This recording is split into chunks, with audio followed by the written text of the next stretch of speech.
Welcome to the Babes Talking Business podcast, the space where female entrepreneurs are elevated and celebrated with your hosts, Chani, Thompson and Lauren Kerr.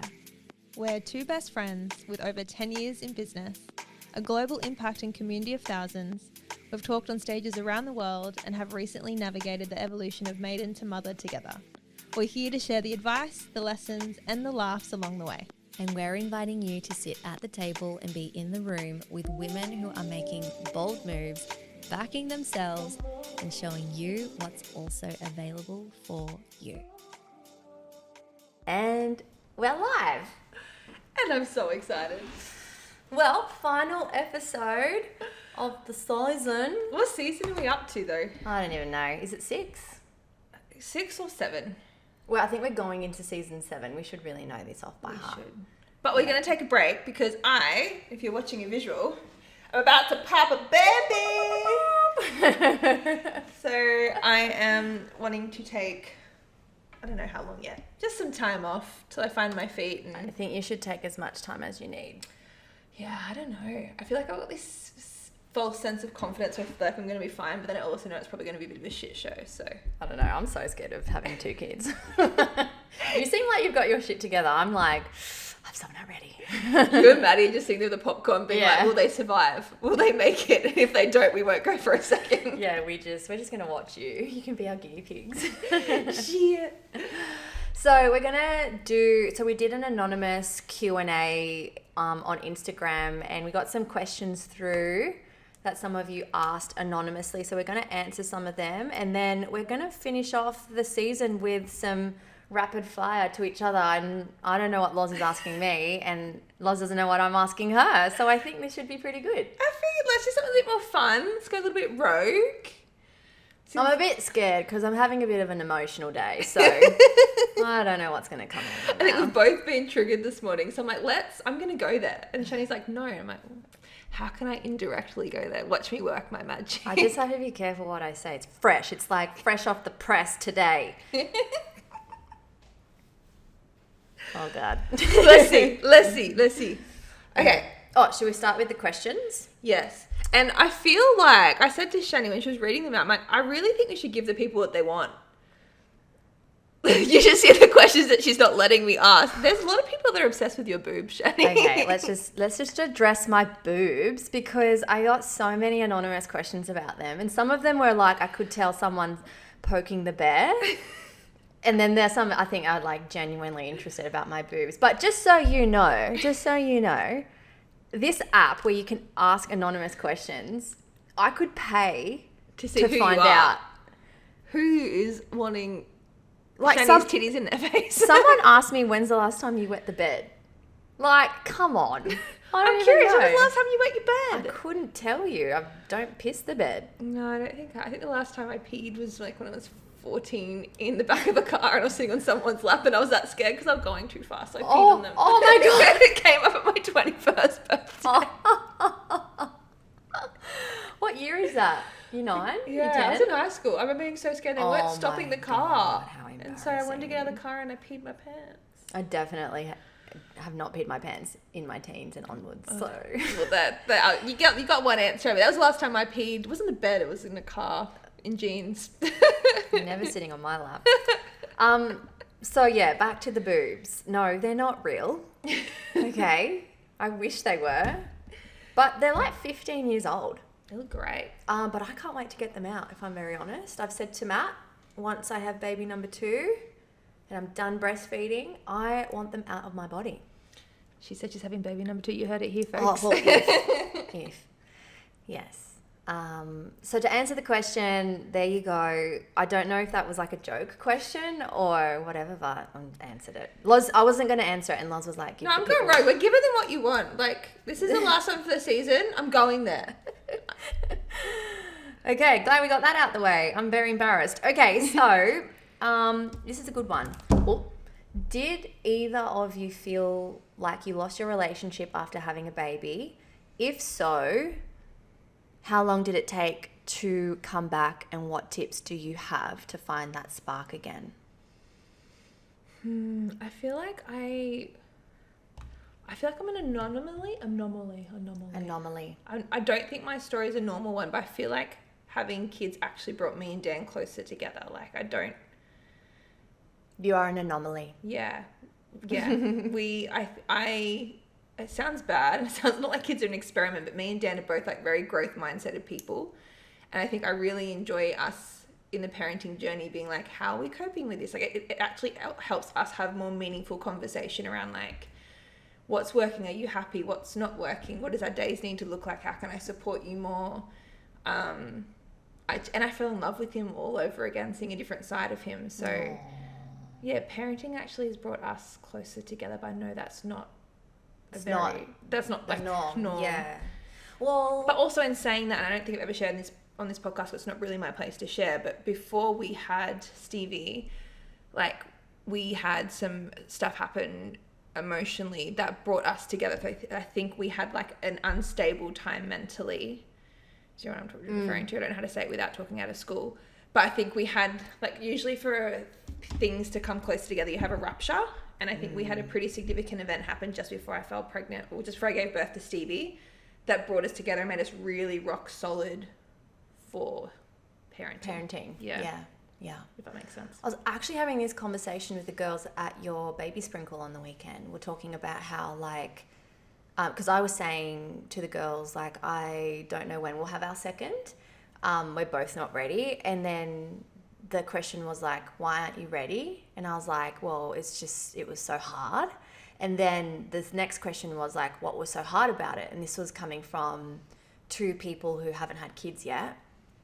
And I was thinking about it and I was like, I reckon the hardest thing about like becoming a parent, well, for Matt and I anyway, was like our relationship. Like, we're good now, but there was a time there where, like, I think it's the sleep deprivation for us. It was the like lack of flexibility, like Matt really loves freedom and so do I, and like not having that as accessible is like really hard to come to terms with when you're someone who loves to just like book a trip and go overseas the next day, like that. We do that all the time. Or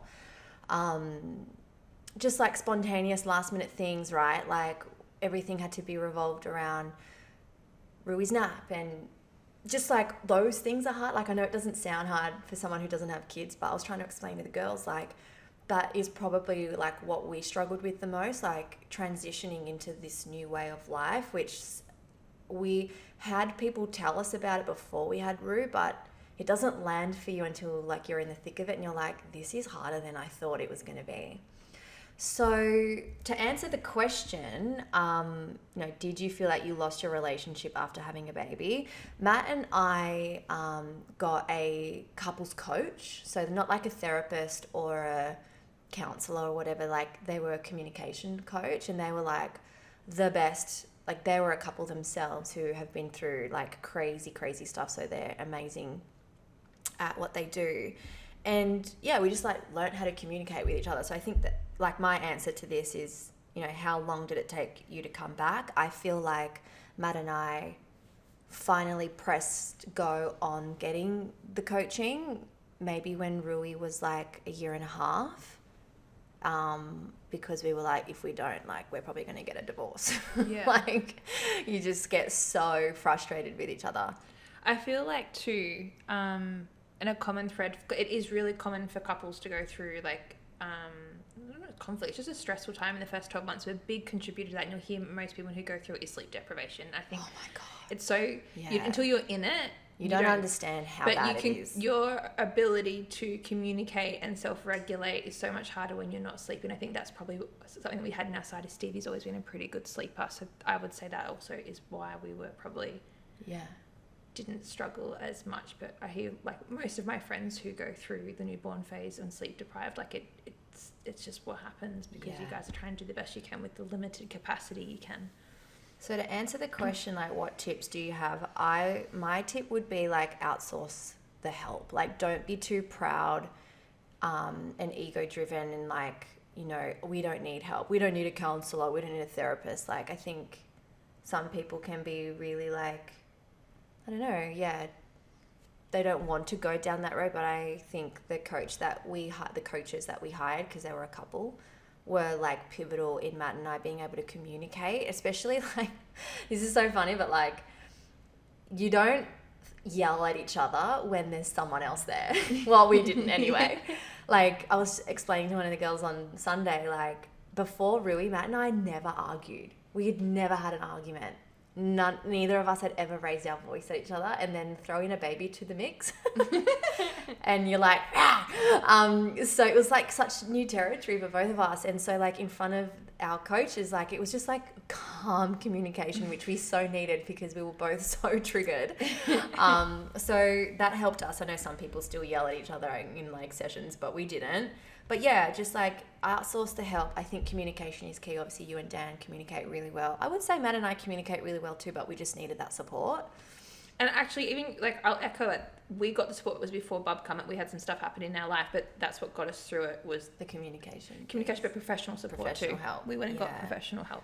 And how to find that spark back. This is like the funniest thing, but I reckon reading dirty books is Smart. so part of the recipe. Have a book club chat with your best friends. Yeah, we have a group chat with our girlfriends called Book Club, and we like share like our latest spiciest read. And we're just discovering our new kinks, really. We were like, that sex scene was hot. That actually works, okay? So that's my tip. Yeah, smart. I'll give you that. Smart. All right, next question. Shan, will you ever share your birth story? I've had this question asked a couple of times, and honestly, I was so prepared to share my birth story before Rui was born. Like, I was going to fully, not document it and be like I'm very private, you know this. I'm so private, but I was definitely open to sharing it. And then after it, obviously Matt and I decided to not show Rui on social media, and with that came like, and everything that happens within our family unit like just stays offline. So right now, I think the answer is no. I still have a lot of healing to do from my birth, so I don't think I can share it from a healed place.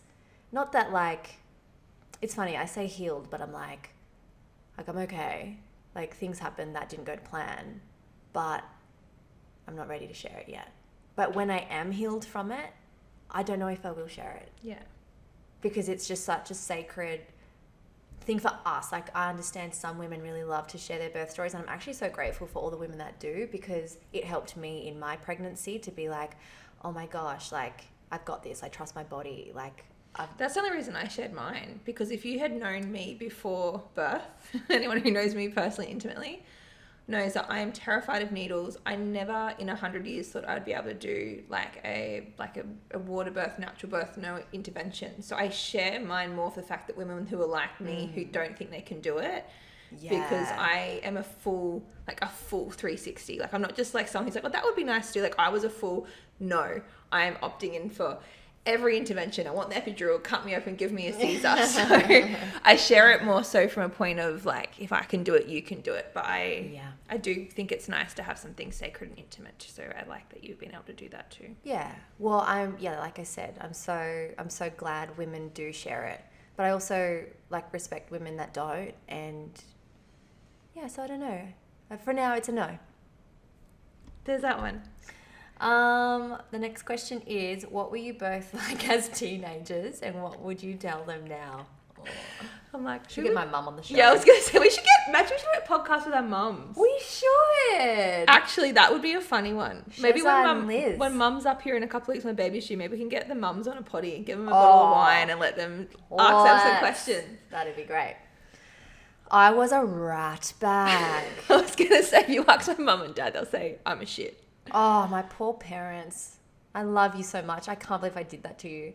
I went to a private school, and I had really great influences as friends. Like, I was never around anyone who was a bad influence, and I still somehow ended up like partying and doing experimental things that I shouldn't have been doing, like sneaking out while everyone was sleeping. Like, I'd stuff my bed with my poor mum. Oh, I was so naughty. I was actually telling Matt just the other day, like, I would sneak out and go smoke weed with my friend who lived across the road, and then ride my bike back home at like 3 a.m. on a weeknight.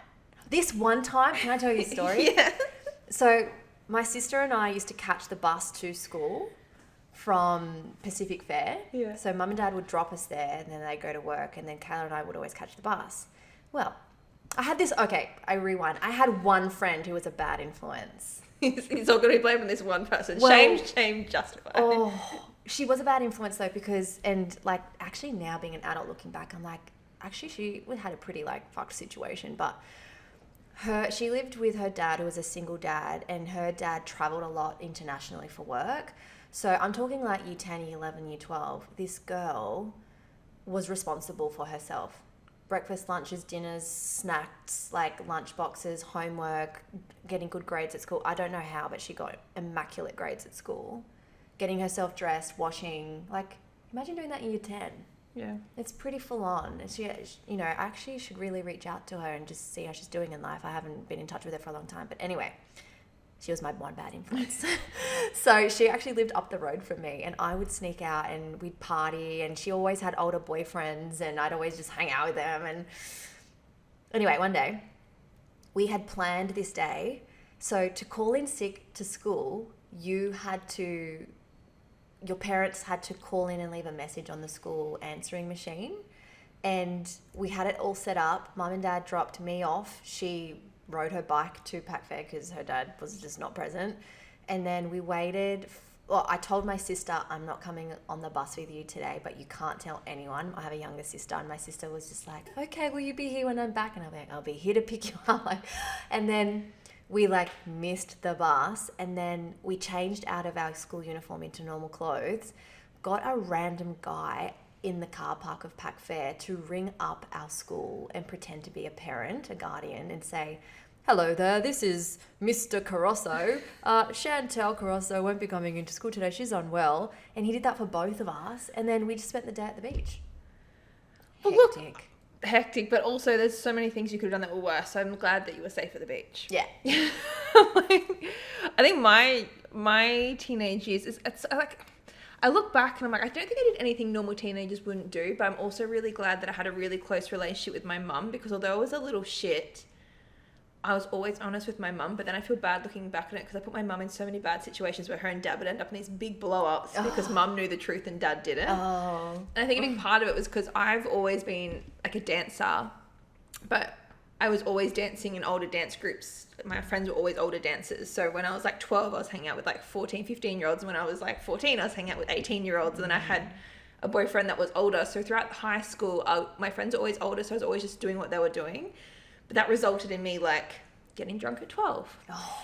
Like going out, like it was a regular occurrence, going out with a fake ID at 15, 16 in Melbourne Crown Casino. Like, like my mum would know I was going to parties. So when all my friends were sneaking out, I'd tell my mum, and I'd kind of give her an ultimatum. I was like, Mum, I'm only telling you because I don't tell you I'm going to sneak out, but all my friends are sneaking out and going to a party. I'm going. Wow. I don't want to lie to you. And she's like, okay. You're a good kid. I never told my parents anything, but they were super strict on me. Yeah, and that's when like I look back, I'm like, I hope I have a relationship with Stevie, but I don't know if it's a good thing or not, because I would go to the party and mum would buy me a 4-pack, but the rule was then mum would pick me up at like 11 o'clock though, that's and all my friends would stay until like 4 or 5 in the morning. Yeah. But I'm like, at least I never had that irk around I was going to get caught and get in trouble.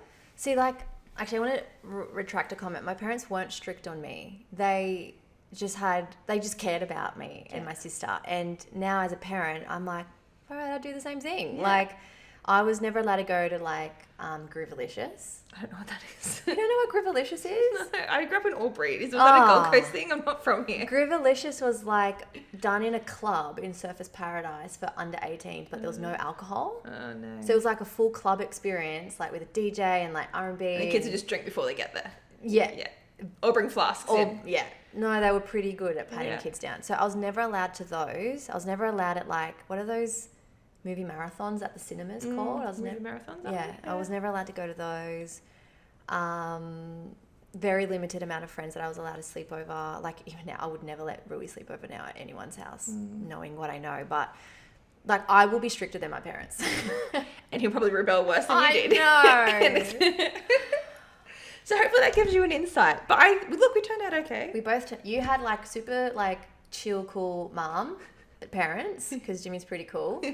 My parents were like hard ass.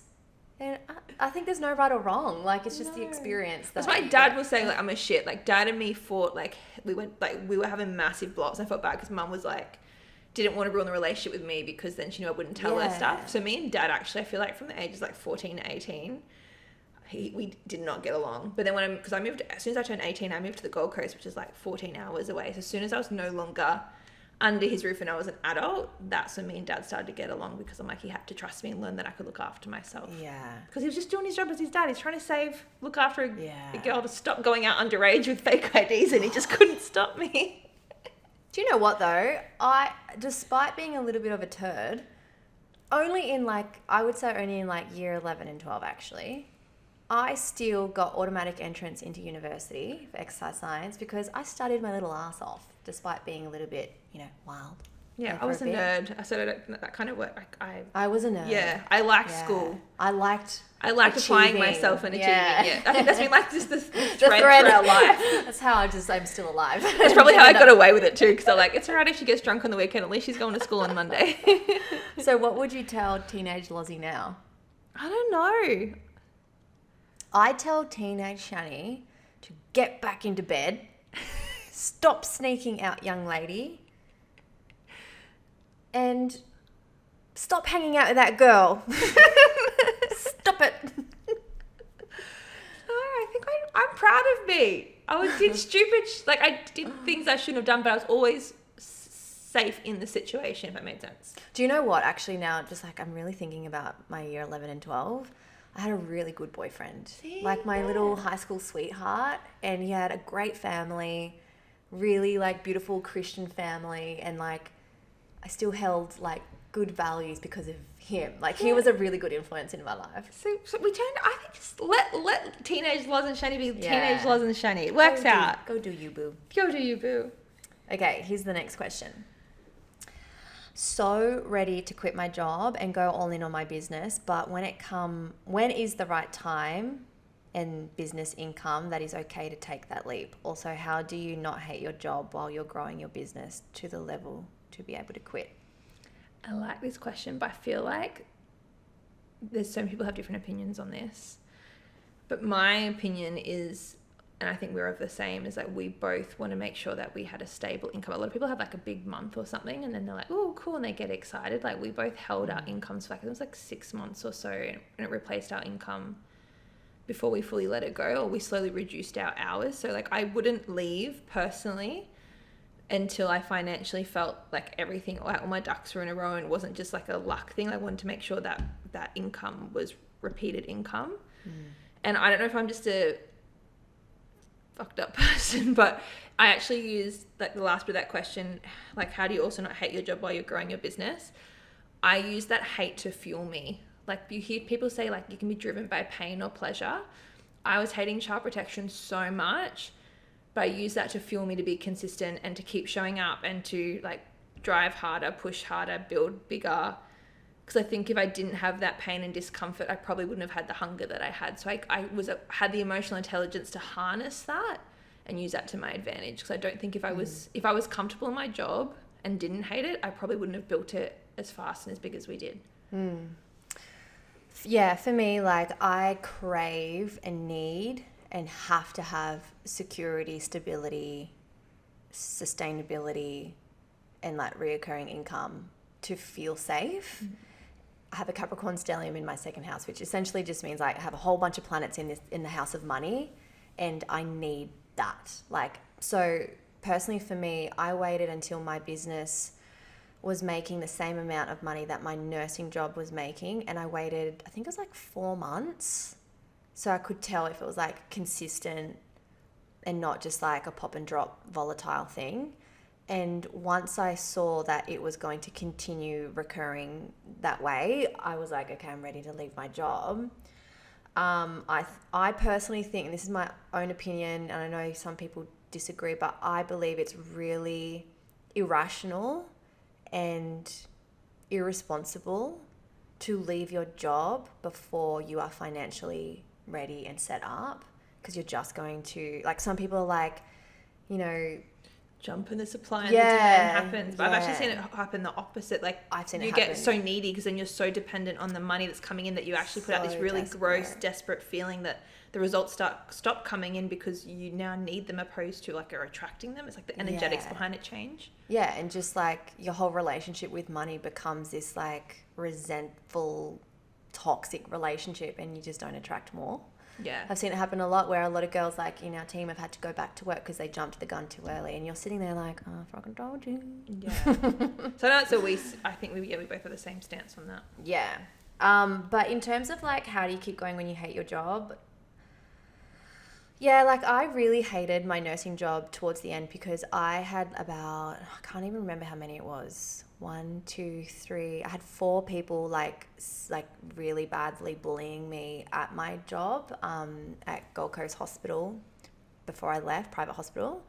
And so like I would literally cry driving home. Like I would hold the tears in at work and then I'd just let it all out in the car. So I was like in a really bad place. I was like, I just want to get out of here. But that fueled me. And do you know how good it felt the day I was like, here's my resignation letter, bitches. I earn way too much to be here. Fuck you all. I remember being so. Do you remember yours? I would be because Chani was like 4 months ahead of me, and I watched her do it. And I'm like, okay, I'm going to do it. I did a Facebook Live. Yeah, do you remember I was so inspired by your Facebook Live? But then it came to my day quit. My last day of work, I ended the day in blubbery mess in tears because I got abused my last day on the job, like from another parent and child protection. And I'm like, this is why I'm leaving. It didn't feel good. I was just like, the world sucks. I was just walking out and they're like, see you later. And you were just in your car in the dark, like crying. Being like, people are fucked. I hate humanity. We need to go back to those lives and check them out. My gosh, but doesn't that feel like a lifetime ago? Isn't that wild though? Like to think that I had platinum blonde hair. you can change your life, you can change your career, you can change your circumstances. Like wasn't that long ago? Change your hair as well. How do I get over my cowardness around sharing my business every single day? Is it just fight or flight, but I need more confidence? How do I do this? That's a good question. I still do this. I think when you're in your head and you're worried about what people think, you're making it about you. And I think any successful business, no matter what business, has a product or a service that solves a problem for someone. So the way that you get out of your head and stop making it about you is make it about others. So servant leadership. So when I was building my business, if I got in my head about showing up and what am I going to say, what am I going to post, what are they going to think, I would just flip it and be like, who can I help today? Or I'm not sharing this to talk to Bob, Dick, or whatever that chick's name is from high school. Like I'm sharing this to talk to the girl that I was 6 months ago who was watching me, or the girl who's looking for a solution with her health and wellness like I was when it came to like my hormones or my skin. So I think, just the way that you get out of your own way is just think about the person that you're talking to and talk and show up for them. And then it just flips the energy. And then you just, I'm not ever showing up for a place of like, I'm great and I've accomplished this and you need to do what I do. I'm showing up because like, hey, I've been where you've been. This is what's helped me. I'd love to help you. And I think that change of energetics helps you change your focus, which makes it easier to continue to show up. I don't think I'd add anything to that. That was really well said. Thank you. Yeah, I don't have anything to say. I think like I still have moments today where I'm like, oh, do I really want to do that? I do. Like I did like a talking head video, like talking to camera. Talking head video. Oh my God. Are you pregnant or am I pregnant? No, I'm not pregnant. Who's got the pregnancy I just brain? had my period. Maybe that's why my brain's not working. Yeah, and I like had to connect with my coach to be like, God, how do I do this? Like, I don't want to be a tool, but I feel like a tool. And she was like, she helped me through that. So support helps too. Yeah, like we're 10 years in. Even today, I just talked to my camera and afterwards, I'm like, I just want to fucking delete that. But then I was like, no, because it's not perfect. But I'm talking to someone who I was like 5-6 years ago looking for the opportunity that we had. So as soon as I stop worrying about what everyone's thinking, and I just remember who am I here to serve, it just helps me get out of my own way. I think we have room for one more. Which one? We've got 2 questions left, but which one do you feel like answering? You know what? If you go rogue with this one, I'm going rogue with your next one. I'm going to make Loz answer this because this triggered her when, I don't know if you can see it. You can't see it. This triggered her when I read it out. It says, do you feel yuck from doing an MLM? we've both been triggered today. So she's going to let me go to my trigger, and then I'm going to let her go rogue on hers. We don't have much time, so you better hurry. I'm going to use this opportunity just to go there. There's a girl who has a very big following, who has she's passionate about the same things as we about women and empowering women with financial literacy. And I think that she shoots herself in the foot, because I saw a reel that she created this morning, bad mouthing MLM, and then Chani read that out, and I was just like triggered, but also not like personally triggered, but like pissed off, because I'm like, you have this mission to empower women with financial literacy, yet you are shooting down the exact mission. Like, every woman that I know in my circle, and we've got a pretty successful circle of friends, has started off at one point in network marketing, or they've created their success in network marketing, or they've created money that has allowed them to invest and create more wealth or skill sets. Or yes, MLM isn't always going to be the thing that helps you create an extra 6-7 figures, the vehicle in itself. But I don't know, and especially in today's day and age, where you have the rising cost of living, you have like all the things that we talk about in our podcast, like women, stay-at-home mums, we get paid less super, like all the things. There's not many opportunities where everyday women can work from home and create an extra maybe $500 a week without going to a boss, without having any debt, without having to go and do any study, that can allow them to firstly just put food on the table and pay for rent, mortgage, bills, like just the very bare necessities, let alone use that money to then do what we did and save and then invest in property, stocks, crypto. Not everyone, actually most people, if you have a look at the statistics today, don't have the extra income to save and invest. They're just surviving. And so it is such a smart business model. And there's more women making 6 and 7 figures in network marketing than any other industry in the world. It just doesn't make sense for someone who has such a big platform who's about empowering women with wealth. This isn't the first one she's done. No, she does it a lot. It's like one of her brand pillars is let's shit on network marketing. It's like she does it consistently. I think she does it for clickbait, because I think she knows that people are going to share it, and maybe it's just click worthy because she's going to get some heat, and she just leverages off it. Look, I'm going to be the diplomatic person here for a minute. There are some network marketing companies out there that we've been exposed to, that some people we know are in, that are a Ponzi scheme. Like, we will be the first to say there are actual Ponzi schemes out there that are embarrassing and really tarnish the industry. But please do not paint us all with the same brush. But that's why I get pissed off, because I'm like, surely she has a platform and she seems educated enough about business and wealth that she would understand the difference between network marketing and a Ponzi scheme. Like, she just says all network marketing blanket statement is like a pyramid scheme, and I'm like, bitch, do you have any knowledge? Like, do you understand what business is? Like, any business, network marketing, even you have employees, I bet you pay them, you make more money than them. Like, it just doesn't matter. There's a hierarchy there. Like, any government job is exactly the same. Like, take network marketing out of it. Like, you have a product and you pay for a product. It's just a business model. It's just a fucking business. I know. I had to put up with this in the car on Sunday as well, because we were talking about it in the car on Sunday, and I was like, yes, I get the frustration. I get it, because this industry has completely changed my life. Like, if it wasn't for network marketing, I would still be a nurse, probably getting bullied by the same 4 people that I was being bullied by 9 years ago. This industry literally changed my life. I have helped hundreds of thousands of people with their health. I'm so proud of that, and I will never ever demonize the profession, because it is phenomenal. Had I had this business available to me earlier, because I joined when I was 27, oh my god, I just the girls in our team who are in their early 20s, I'm like, you are so lucky to have found this so much younger than me. But that's the whole point, though. Like, there's no other business model. The information and advice this girl gives isn't available to everyday people. But the thing is, she's obviously triggered by the profession for some reason, and that is her problem. Like, she has. But I want to make it our problem. Can everyone just? Maybe I should just share her shit. We can all just educate her, because she's, for someone who comes across and says she's educated. Let's invite her on the show. Let's invite her on the freaking show. Come on the show. That was my trigger. You said I was on a time limit.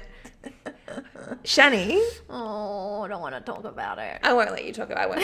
Chani, we both rocked up. We're like, I'm triggered. I'm like, you know what? Let's go rogue today. Because I've known you for a long time, and I think it's really interesting when I see you get triggered because I know your emotions. But maybe explain, what's the process from here? When somebody triggers you, how do you move through the things, the vibes? What happens from here? Do you know, I actually should have known something was going to happen today because I woke up with that anxious feeling in my heart. Do you ever wake up and you're just like, why am I anxious? I slept well. Probably because I'm about to push a 4.5 kilo baby out my vagina. But that's why I'm anxious, is my poor vagina any day now. Oh, it's just so odd for me. Like, I slept really well last night. I read with my red light. Like, I was like, why am I feeling anxiety? It's like my body knew something was coming. So, for context, without talking about it too much, I received a piece of information today. How do I word this? That was just ingenuous. You don't like people who lie and out of integrity. Yes, it's a very big lie. And it involves me. But they're not lying about me. They're lying about themselves being involved with... Anyway, I read this post and I was like, what the actual hell? Like, this is so not true. So, first of all, like, it just consumes my mind, like, all day. It's all I think about. Like, I on Tuesday mornings, I go to a play group with Rui. I literally got there and I was like, okay, bye, Rui, go play. And I was just like on my phone, like so angry. Then I'm on a phone call to Matt and I was like he's trying to calm me down. Like I'm this bomb that's about to blow up and he's trying to like defuse me. And I'm like, this is not okay. Like, this is so unfair. Like, this is so ingenuous. This is such bullshit. They're lying. Like, how can they just lie? Anyway, Matt's like, just chill, just relax. Like Matt's very diplomatic and so understanding in situations like this. But I'm like, no, I'm not okay. Anyway, so that was at like 9 a.m. this morning. It's now 3 p.m. and I'm still not okay. When Loz got here, I was like, so how's your day? And I was like, well.